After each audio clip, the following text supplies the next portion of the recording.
Hello दोस्तों, आज के इस वीडियो में हम बिहार बोर्ड क्लास 8 का प्रश्नावली 3.2 क्वेश्चन को सॉल्व करेंगे। क्वेश्चन नंबर 1 कह रहा है कि समलंब ए बी सी डी में कोण ए बराबर 100 डिग्री है।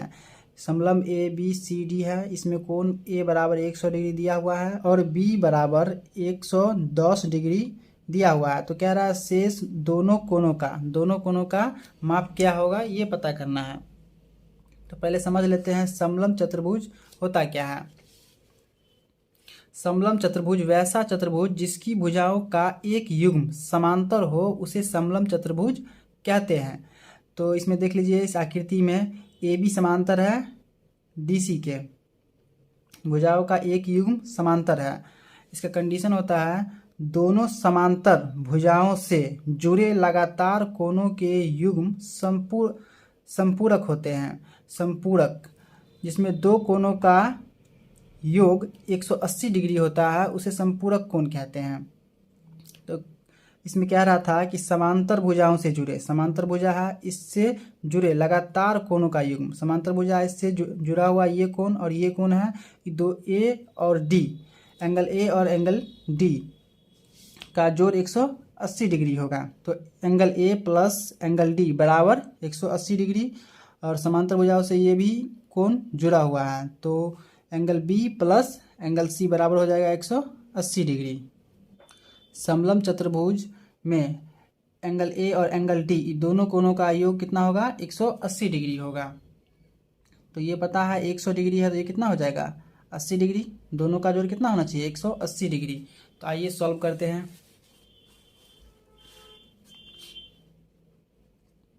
लिखेंगे angle A plus angle D, angle A plus angle D बराबर 180 डिग्री। यहाँ ए का मान दिया हुआ है, ए का मान है 100 प्लस डी का मान निकालना है। तो एंगल डी जस का तस छोड़ देंगे बराबर 180, डी का मान निकालना है तो डी को सिंगल छोड़ देंगे बराबर 180, 100 इधर प्लस में है बराबर किस पर आएगा तो माइनस में हो जाएगा। तो एंगल डी बराबर 180 में से 100 जाएगा तो बच जाएगा 80, डी का मान निकल गया। अब निकालना है हमको एंगल सी का मान। तो इसी प्रकार जिस तरह इसको निकाले हैं सेम इसका भी मान निकालेंगे। एंगल बी और एंगल सी का जोड़ कितना होगा 180, क्योंकि समांतर भुजाओं का कोणों का योग 180 डिग्री होता है।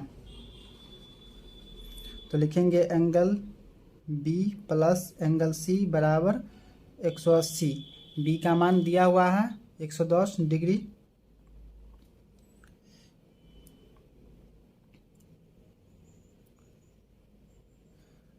प्लस एंगल सी बराबर 180।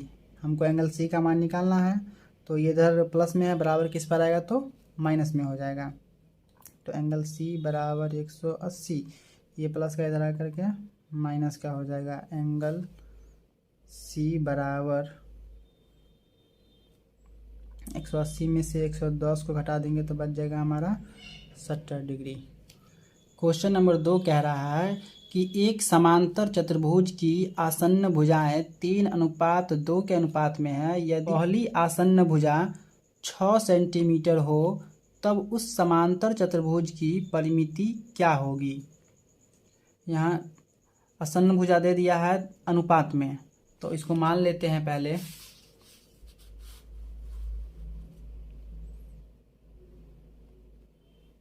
माना कि पहली आसन्न भुजा, पहला 3 है तो 3x मान लेते हैं। दूसरी आसन्न भुजा बराबर दूसरा 2 है तो 2x। इसलिए प्रश्न से यहाँ दिया हुआ है कि यदि पहली आसन्न भुजा 6 सेंटीमीटर, पहली आसन्न भुजा दे दिया है तो लिखेंगे 3x बराबर, पहली आसन्न भुजा 3x है, यहाँ दिया हुआ है कि पहली आसन भुजा 6 है, तो x का मान निकालेंगे, बराबर रखेंगे 6। x का मान निकालना है तो x बराबर 6/3, इधर गुना में 3 था, इधर आया तो बट्टे में हो गया, 3 दूना 6, x बराबर 2। x का मान निकल गया 2। पहली आसन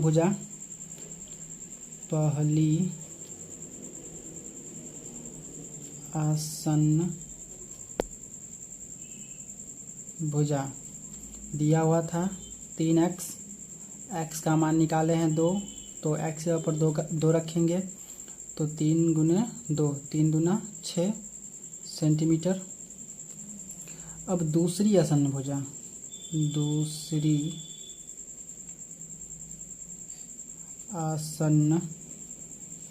भुजा दिया हुआ था उसमें 2x, तो 2 गुने x का मान 2 निकाले तो 2 दूना 4 सेंटीमीटर। पहली और दूसरी भुजा निकल गया। अब कह रहा था क्वेश्चन में कि तब उस समांतर चतुर्भुज की परिमिति क्या होगा। अब इस समांतर चतुर्भुज का परिमिति निकालना है।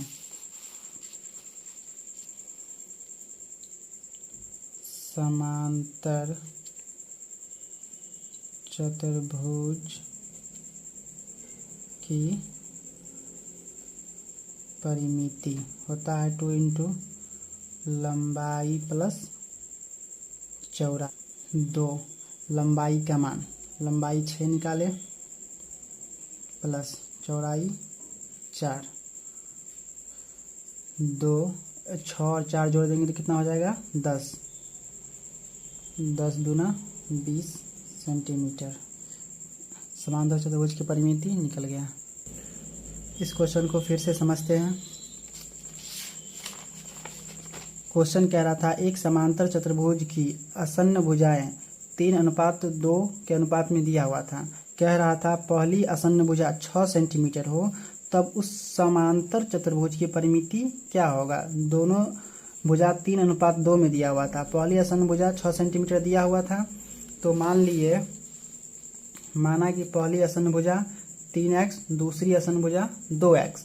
इसलिए प्रश्न से आए पहली आसन्न भुजा 6 सेंटीमीटर दिया हुआ था, तो पहली आसन्न भुजा माने थे 3x, तो इसलिए प्रश्न से 3x बराबर 6, क्योंकि पहला आसन्न भुजा 6 सेंटीमीटर दिया हुआ था, इसलिए बराबर में 6 सेंटीमीटर रखे। हमको x का मान निकालना था, इसलिए x को सिंगल रखे, 3 इधर गुना में था, बराबर किस पाया तो बट्टे में, 3 दूना 6, x बराबर 2 निकल गया। x का वैल्यू निकल गया। अब x का वैल्यू इन दोनों में रख देते हैं।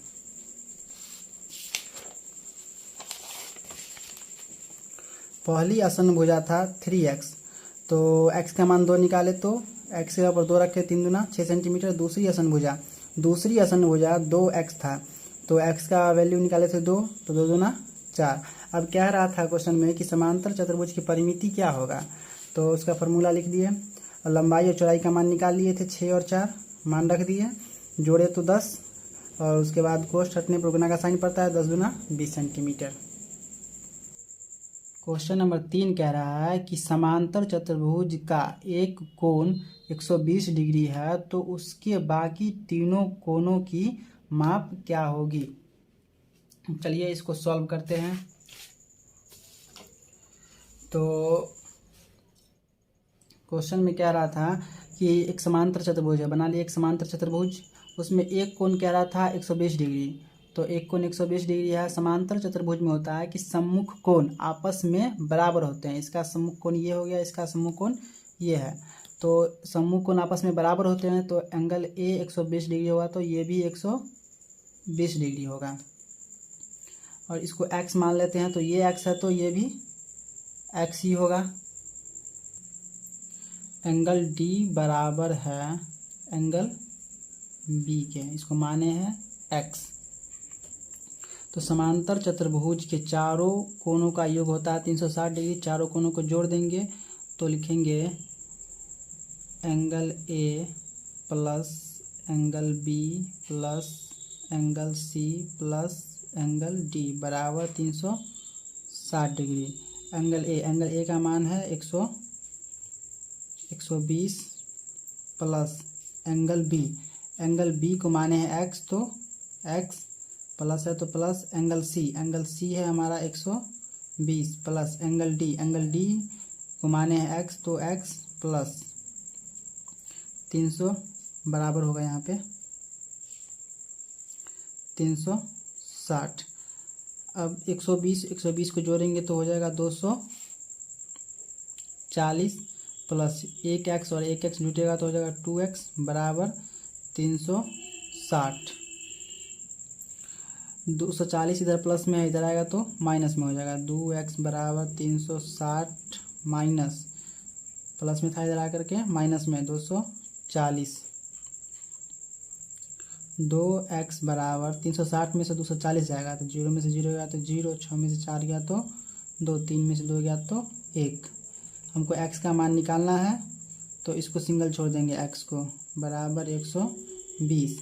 2 इधर गुना में इस पर आएगा तो बट्टे में हो जाएगा, काट देंगे तो 2 छक्के 12 0।